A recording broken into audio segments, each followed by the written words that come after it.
Okavango Delta, late morning. The heat rose in shimmering bands across the riverbank as the lion stepped from the thicket, his left hind leg dragging with each uneven step. His coat, heavy with water, clung to his ribs in damp clumps. The wound on his flank had begun to darken, crusted with dust and old blood.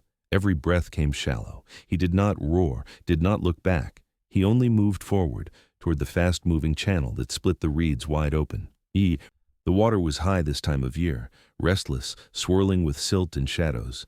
He paused once at the edge, head low, eyes fixed not on the far bank but on something quieter, internal. Then he stepped forward again, trembling. The tracks behind him told a longer story. Deep scuffs in the mud marked where he'd collapsed more than once. Drag marks followed, not from prey, but from his own weight. No pride followed him. No challengers roared in the distance. He was alone, and had likely been for days. Lions don't often move alone unless pushed. Injured males, especially, fall out of hierarchy quickly. This one had fought, that much was clear, but whether against rival males or some hidden predator, it no longer mattered. He was losing. And now the river waited. 2 rangers nearby had been surveying bird life when they noticed him. They stayed low, cautious, watching from a distance. One of them, Elias, lifted his binoculars slowly. The lion's chest rose and fell with growing strain. The skin around his muzzle trembled with each exhale. He took another step, this time into the water, and the river lapped at his front legs. His reflection broke apart in the current, a fractured shadow drifting sideways with each ripple. Elias narrowed his eyes. The lion was no longer just limping. He was shaking. His back leg gave out briefly in the shallow water, and for a moment he dropped to his chest before pushing up again. The next step was deeper, and the current grabbed at him, pulling hard against his weight. Lions aren't built for deep water, not like that. Not alone, not weak. If he went in fully, he wouldn't come back. That much was plain. The team didn't move yet. Too close, and they risked spooking him. Too far, and he'd vanish beneath the surface before they could act. The lion paused again, chest deep now, eyes clouded, legs spread wide against the pull of the river. His tail flicked once, then stilled. A low groan rumbled from his throat, not a roar, not a warning. Just the sound of something spent, something near the edge. If he goes down now, that's it, Elias said quietly. In the grass, dragonflies darted low over the reeds. A fish splashed further downriver, unnoticed. The lion leaned forward again. He was no longer moving with purpose, only drifting. Behind him, the trail he'd left through the grass already began to fade in the heat. One more step. Then his foot slipped on the smooth mud beneath the surface. His body lurched, shoulder deep now, head jerking upward. For the first time, his eyes widened. Not fear exactly, but confusion, as if the ground had betrayed him, as if the world no longer held still under his feet. The rangers stood. He coughed once, hard, water and air, and then again. The moment cracked. In that instant, what was at risk could no longer be delayed. If the lion fell again, if his legs gave out just once more, he would be taken, not by predators, not by enemies, by the river itself, too wide, too fast, too cold for an animal already half gone. Elias stepped forward, slowly but with decision. The water wasn't far, but neither was the end. Understood. Here's the corrected version of Chapter 2. The river pulls with exactly 700 words, following all your instructions. His front paw sank too deep. That was the first break. The mud beneath his weight gave way, slick and waterlogged. The lion slipped forward without resistance. His hind legs buckled, and his body collapsed sideways into the river with a splash that didn't echo. It wasn't a jump or lunge. It was a fall. Heavy, final. Water surged over his mane as the current seized him at once, tugging his ribs toward the deep channel. One paw flailed, then vanished. His head dipped below the surface. The reeds at the river's edge bent and rustled, then settled. Elias saw it from across the bank. The ranger had been tracking birds with his binoculars when the lion dropped. The second it happened, Elias ran, boots thudding against hard ground, bag slamming against his side. No hesitation, no call to the others. There was no time to wait. If the lion reached the bend, he would not be seen again. The river split wide there, folding into deeper swells that curved out toward the marsh. Even healthy lions struggled in those currents. This one wouldn't last minutes. By the time Elias reached the edge, the lion was fully in the water, rolling with the pull. His limbs no longer fought, only drifted. His head surfaced once, jaws parting weakly, but he didn't roar. He coughed, swallowed water, then dipped again. The river thrashed around him, quick and cold. If he slipped another few meters, he'd be taken. Elias stripped off his boots and belt, dropping them in the reeds. He grabbed a length of fallen driftwood, long, thick, still damp from the morning rains. It wasn't much, but it might hold. He stepped into the water. The cold struck instantly. Chest deep within seconds, the current threatened to lift him off his feet. But he didn't stop. The lion was caught in a slow rotation now, just beneath a tree root that curved over the water's edge. One paw twitched as if reaching, but found nothing. The lion was not unconscious, but close. His body heaved once more as Elias approached, not from fear, not even from pain, just the motion of survival. A last slow turn of muscle that hadn't given up yet. The ranger moved sideways, keeping the lion in his periphery. He didn't speak. Words didn't mean much in water like this. He guided the branch beneath the lion's ribs, careful not to jab too hard. The lion flinched, but didn't resist. There was no strength left for that. Elias braced his shoulder beneath the stick, leaning into it, giving the animal something to collapse onto. For a moment, the lion rested there, head low, tail limp, legs unmoving. The river pressed against them both. He shifted his weight again, inching toward the slope where the reeds began. One slow step, another. His boots scraped for traction on stones beneath the mud. The lion slid forward, half floating, carried now by a combination of river and man. The tail dragged, the mane dragged. The breath, when it came, was rough and sharp. The risk hadn't passed. If Elias slipped now, he'd go under with the lion. If the lion thrashed, even by instinct, they'd both end up in deeper water. And if he turned violent, confused, wounded, terrified, Elias wouldn't stand a chance. But none of that happened. The lion didn't move again. With a final shove, Elias brought the lion into the reeds. The current slowed here, blocked by thick clusters of grass. The lion's body slumped sideways. One leg kicked weakly. He coughed again, not from pain, but from the river still lodged in his lungs. His eyes blinked twice slowly, still alive, barely. Elias stepped back but didn't leave. He knelt nearby, catching his breath. Behind him, his partner arrived, panting, scanning the water with wide eyes. "Is he breathing?" "He is," Elias said, quiet. "But if we'd waited—" He didn't finish. The lion's flank rose again, shallow and unsteady. He didn't stand. He didn't flee. He only lay still, chest heaving, eyes fixed on something distant. The river moved on, carrying leaves and dust downstream, and beside the reeds the lion did not drown. Elias didn't hesitate. The lion's body was drifting again, turning sideways in the shallows, half submerged, legs limp. His mane floated around his head like torn grass, his eyes dull and unblinking. The coughing had stopped, but not because he was better. Silence in an animal that large meant only one thing now: collapse. Elias waded in waist deep, the cold cutting through his clothes, breath short in his chest. The river had already pulled at him once, but this time he moved faster. There wasn't time to wait for backup. There wasn't time for planning. The lion was slipping under again. "Come on," he whispered. Not a command, just a sound, just something to cut through the water and the weight.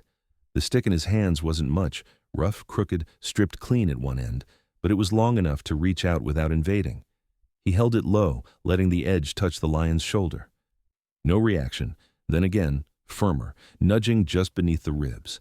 The lion twitched, coughed, and his claws flexed. One paw slapped against the water with a sharp splash. But it was aimless, defensive, a reflex more than a threat. Elias didn't flinch. He stepped closer, pressing the branch beneath the lion's chest, letting it become a shelf against his weakening body. The lion groaned low in his throat, more air than sound. His flank lifted once, then sank again. The reeds weren't far, maybe 6 feet, but the river still wanted him.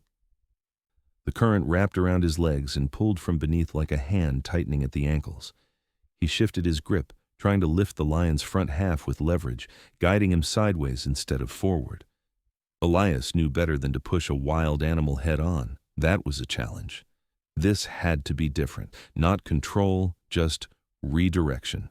A choice without words. If the lion wanted to live, he'd have to accept help.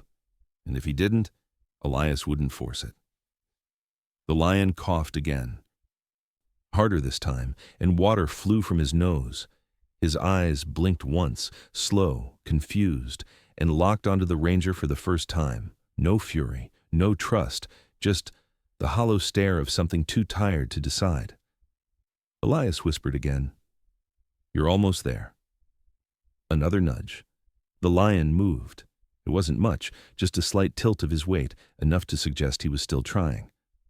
The branch dipped, then steadied. Elias held it firm as the lion's front paws scraped against the riverbed, dragging uselessly at first. Then again. More traction this time. Elias moved with him, matching the shift, never pulling, only guiding. The reeds swayed just ahead. The river slowed there, still cold, still strong, but broken by the thick grass and clustered roots. The lion groaned once more and let his side fall into the water, like a body giving up. For a moment, Elias thought he'd lost him again. But then he felt it, the weight shifting forward, the body following the stick instead of fighting it. One final push, and the lion collapsed onto the muddy shelf just beneath the reeds. His chest rose and fell in a shallow rhythm. His tail flicked once. Elias dropped the stick and stepped back, hands open. This was the moment of risk. Now that the lion had ground beneath him, his strength might return. Confused animals bite, wounded ones lash out. Even the weak remember how to strike. Elias kept his eyes low, not meeting the lion's gaze, not testing dominance, just breathing with him, waiting. But the lion didn't move. He lay stretched across the mud, ribs lifting with each wheeze, legs twitching faintly as if dreaming. The water trickled past his side. One ear flicked. His claws stayed sheathed. Behind them, the river kept pulling at the emptiness. But the lion no longer followed. Elias gripped the lion's mane just behind the ears, not tightly, but enough to keep the animal's head above the waterline. The stick had drifted downstream, useless now. His legs burned from the weight and the drag. With each step, the lion's body pulled heavier, limbs scraping over sand and stone, soaked fur clinging to his muscles. The river no longer fought them, but it didn't release easily either. The bank rose in patches slick with mud. Elias found a foothold, then another, and heaved. The lion groaned low, not in warning, just breathing against strain. Together they cleared the reeds and slumped into the grass. There was no victory at that moment, just stillness. The lion dropped like a collapsed structure, legs folded awkwardly, muzzle pressed to the earth. He didn't rise, didn't twitch. His chest lifted in short, dry pulls of air. Every rib showed. Water streamed from his flanks in thin rivulets. His tail didn't move. Flies gathered near the wound on his side, already thick around the torn fur and blackened crust. Elias knelt beside him, soaked to the waist, boots lost somewhere in the reeds behind him. He didn't touch the lion again. He only watched, the breathing, the flicker of eyelids, the subtle swell of life that had almost stopped. The quiet was deep here, broken only by the slow hum of heat and the crackle of wind in the brush. A few feet away, a heron lifted from the shallows and glided across the channel. Nothing else stirred. "You're all right now," Elias whispered, voice low and steady. He didn't expect a reaction. And none came.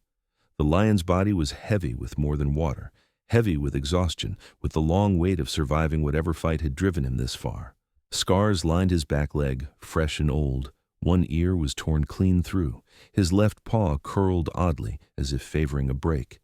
Yet he'd walked this far, fought the river, stayed alive long enough to fall into help, whether he knew it or not. Elias sat back on his heels. He didn't look away. The others were still upriver, cautious, giving space. That had been the rule from the beginning. Intervene only when necessary, only when the animal had no other chance. That line had been crossed the moment the lion slipped under. But now it was different. Now, with ground beneath him and breath still coming, the line returned. This was not theirs to control anymore. A sound shifted in the trees behind them. It wasn't loud, just a soft rustle of grass and a branch pulling slowly under weight. Elias turned his head slightly, just enough to see the shape between the trunks. A lioness stood at the edge of the shade, still, watching. She did not growl or step forward. Her eyes stayed fixed on the male, her body tense but unreadable. She looked younger, leaner, with a pale scar over one shoulder. No cubs followed her, no pride, just her, silent, unmoving, as if measuring the distance between herself and something she once knew. Elias didn't reach for his radio. He didn't call the others. Noise now would fracture whatever this was. The lioness's tail flicked once, but her paws held ground. Her breathing was slow, not panicked, not aggressive, just aware. The male didn't raise his head. Whether he sensed her or not was unclear. He lay as before, ribs rising, mouth open slightly, but something in the air had shifted. Not danger exactly, but weight. Elias remained still. Between man and lion and the shadow in the trees, the heat pressed down. Time passed without shape. The river behind them murmured low, as if remembering its grip, and the lioness waited. The lioness moved without sound. From the tree line she stepped forward, slow and deliberate, the sun glinting off the curve of her shoulder. Her head was low, eyes fixed not on Elias, but on the male lying motionless in the grass. Every muscle in her body was taut, but she didn't show fear. She wasn't stalking. She was approaching something she already knew, or had once known, with caution shaped by time and absence. Elias didn't move. His hands rested quietly at his sides, body still, back straight. Just behind him, two rangers stood frozen among the reeds, their radios silent, their mouths shut. The air between lioness and humans felt thinner now, not dangerous yet, but narrow. A single wrong sound would snap it. The lion didn't lift his head. His flank rose in uneven rhythms, one paw twitching from either pain or memory. The flies had returned, but he didn't swat them.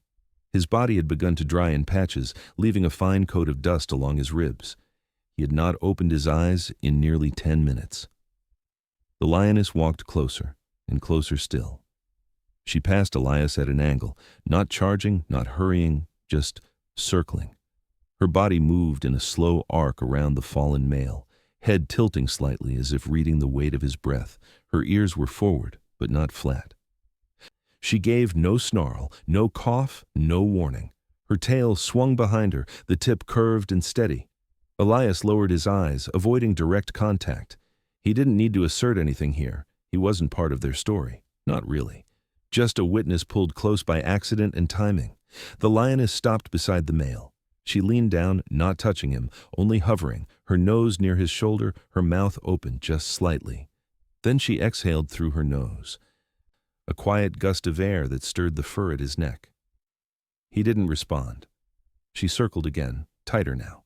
Her shoulder brushed Elias's arm. He didn't flinch, not because he wasn't afraid, but because movement now would be a message, and he didn't want to send one. The rangers behind him watched, not blinking. They held their breath as if silence itself might hold the moment still. The lioness returned to the male's side and stood over him for several long seconds. Then, without noise or warning, she lowered herself to the ground. Her front legs folded slowly. Her ribs touched the earth. Her chin dropped beside his shoulder, so close their manes tangled in places.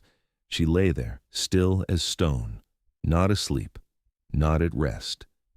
Just there, breathing next to him, her eyes half closed, her body curled with familiarity that said everything words could not. If the male sensed her now, he gave no sign. But her presence alone reshaped the space around them. Something had changed. Elias shifted slightly, pressing one palm to the ground to steady himself. He watched the line of her back rise and fall, the way her paw rested near his, not touching, but near enough to belong. The tension that had held the air moments before had softened, not gone, but softened. This was no reunion of joy or triumph. It was something quieter, a recognition, a return. The rangers slowly stepped back, giving the lion space. No one spoke. In the stillness, the wind moved through the grass, carrying the faint scent of river mud and drying fur. The lioness blinked slowly, her ears twitching once, then settling. She didn't look at the men. She didn't need to. And beside her, the lion breathed, The heat deepened as the sun leaned west, pulling long shadows across the grass. The lioness hadn't moved in nearly an hour, her body pressed close to the injured male's side, her breathing slow and deliberate. Flies came and went, circling the open wound on his leg and the dried blood beneath his fur, but she ignored them. She was still, watchful, present, not guarding, not grieving, just waiting. Then, without warning, she rose. Her movement was slow, controlled. She stretched first, front legs extended, back arched slightly, then turned toward him, lowering her head until her muzzle brushed the side of his neck. The nudge was soft, no more than a whisper of pressure. His ear flicked. Nothing more. She leaned again. Gentler this time, letting her chin rest for a breath against his mane. Her tail remained still, low, the tip coiled in quiet restraint. Elias watched from a short distance. He hadn't spoken since she'd arrived, hadn't taken his eyes off her. He'd seen lions greet each other before, in prides, among cubs, at kill sites, but this wasn't a greeting. It wasn't even a check for survival. It was something closer to permission, a signal exchanged not through dominance or alarm, but trust. Not just between lions, but with the men nearby, too. The grass rustled behind the thicket. It was subtle, not the heavy crash of hooves or the call of a stalking predator, but a soft, uncertain shuffle. Elias turned his head slightly. The lioness didn't. She remained still beside the male, eyes forward, breathing calm.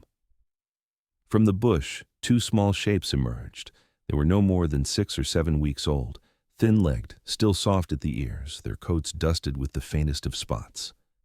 One led, stepping cautiously into the open with wide, unsure eyes. The other followed, smaller and more hesitant, pausing at every noise, ears twitching at the wind. They were silent, too young for roars, too old to be hidden forever. The lioness didn't look back at them. She simply stood beside the injured male, her body tall, her posture relaxed. The cubs approached slowly, following her scent, drawn not by call or command, but the pull of familiarity. They knew her, they knew him. The first cub reached the lion's flank and paused. He leaned in, nose brushing against the ribs, sniffing once. Then, slowly, he laid his small head on the lion's side. The other circled wider, uncertain, before settling just behind the lioness's back leg, where the grass was thickest. Neither cried, neither played. They only rested, quiet, alive, returned. Elias felt the breath catch in his throat. This had not been a random encounter. The lioness had followed them for a reason. Not out of curiosity, not by mistake. She had been waiting nearby, watching, measuring the distance, and when the river quieted, when the humans stood down and the male stayed alive, she brought them out. She hadn't been waiting for him alone. She'd been waiting for the moment to be safe, for silence, for stillness, for the world to pause long enough that her family could become whole again. The injured lion didn't lift his head. His breathing remained shallow, steady. But one paw twitched toward the cub beside him. It didn't reach far, just enough to close the gap between fur and fur. The wind shifted, carrying the scent of rain in the distance. A low rumble echoed somewhere far off, but in this clearing, all was calm. The lioness lowered herself once more to the earth, curling her body gently around her young. She didn't glance at Elias. She didn't need to. What she had waited for had arrived. The morning haze had burned off, leaving the sky pale and sharp above the clearing. The air was quieter now. The river behind them slowed at its edge, its restless sound softened by reeds and heat. The lion had not moved for some time. His chest rose and fell in slow, measured rhythm, each breath dry and deliberate. His ribs still showed stark beneath his fur, and the gash along his side had darkened, now scabbed and stiff. But he was alive. Then, for the first time since collapsing on the bank, the lion lifted his head. It wasn't a sudden movement. It came slowly, strained, the muscles along his neck trembling with effort. His eyes opened halfway, not sharp, not alert, but aware. He blinked once, twice, adjusting to the light. Dust clung to his mane. His ears twitched. The lioness didn't stir. She only watched him, her body curled around the cubs as if bracing the earth beneath them. One of the cubs rose and padded toward him, the bolder of the two. His legs were unsteady but eager, ears high, nose twitching. He stopped beside the male's face and reached forward, nudging his muzzle softly into the thick fur at the lion's throat. There was no sound, only breath. The lion remained still for a moment, then shifted his head, ever so slightly, into the touch. It was the first motion of return. The lioness stood slowly, her legs unfolded with care and her body stretched long and silent across the grass. She looked at Elias. It wasn't a stare. It wasn't a challenge. It was something closer to consideration, a brief acknowledgement of presence, a moment held between those who had both waited. Then she turned. The second cub followed her first. No call was given, no command, only motion, soft and sure, away from the bank into the tall grass beyond the clearing. The lioness didn't look back. Her tail moved low and steady behind her, cutting gently through the stalks. The cubs kept close, brushing against her heels. The lion watched her go.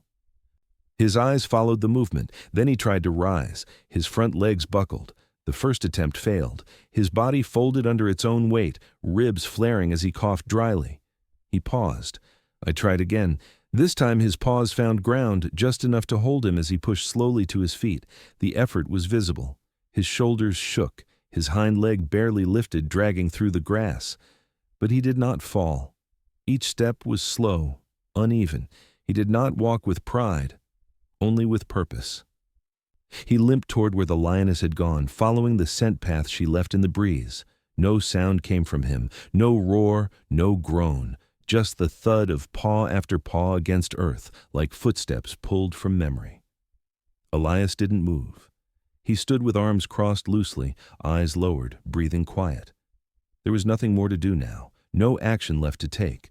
The river had not claimed the lion, the land had not rejected him, and the family had not broken. As the male passed through the last of the reeds, the cubs paused to wait. One brushed against his leg. He didn't flinch, and then they were gone, a line of golden backs fading into the grass, swallowed by distance and wind. Late afternoon light stretched across the delta, falling in soft angles over the reeds and broken riverbanks. The water, which had churned so violently earlier, now moved in slow, winding loops, curling around mud patches and clusters of papyrus. The cries of birds drifted from distant branches. Wind passed gently through the clearing, lifting the tall grass in waves. The lions were no longer visible. Elias stood where they'd left him, half kneeling in the trampled brush, his shirt clinging to his skin, still damp from the river. His arms hung at his sides, mud caked the hem of his trousers. The branch he had used to guide the lion now lay half buried beneath his boots. He didn't look for it. He didn't move at all. He only watched the last flickers of gold vanish between the reeds, the smallest of the cubs still turning its head back once before ducking out of sight. They had left with no fanfare. The lioness walked first, quiet and assured, her body disappearing into the land that had always known her. The cubs followed in uneven rhythm, their heads low, ears flicking at the insects in the grass. The male had moved behind them, slower than the rest, his steps careful and deliberate. His wound still dragged him sideways, but he did not fall again. He hadn't looked back, not once. Elias exhaled. The air felt different now, not heavier, not lighter, just still, as though the land had waited for this moment to pass before settling again. Behind him, the other rangers had fallen silent. No one spoke. The decision had been made long before they arrived. If the lion could walk, he would walk. And if the family accepted him, nothing more would be done. No dart, no collar, no crate. They didn't belong to any enclosure. They belonged here. He straightened slowly, wincing at the stiffness in his back. A thin line of blood marked his forearm where the lion's paw had grazed him during the rescue. Not a strike, not an attack, just a reminder of how close wildness truly is. He wiped it gently with the edge of his sleeve and let it be. A heron passed overhead, wings wide and slow. The light caught on its feathers, flashing silver and white as it dipped low over the water. Somewhere farther off, a hippo groaned from a distant channel, the sound low and steady. But the clearing itself held no movement now. Only the tracks remained, paw prints pressed deep into the soft earth, a trail of 5 impressions that cut through the grass and vanished beyond the bend. Elias followed them with his eyes, then turned back toward the water. The river no longer looked dangerous. It shimmered beneath the sun, clear and calm, as if it hadn't tried to take a life that morning, as if the violence of the current could be forgotten once the wind changed. He crouched once more at the edge, scooping water into his hands. It was cold and clean. He pressed it to his face, to his neck. The shock steadied him. Then he rose again, one final look to where the grass had swallowed the lion's whole. He did not speak. There were no words left. Only what had passed, not dramatic, not grand, but real. An old lion nearly drowned. A woman waited with her young. And when the world paused long enough to let them breathe, they walked away together. The reeds swayed in the breeze. The sun dipped lower. In that quiet space between light and dusk, the wild closed around itself again, unchanged but not untouched.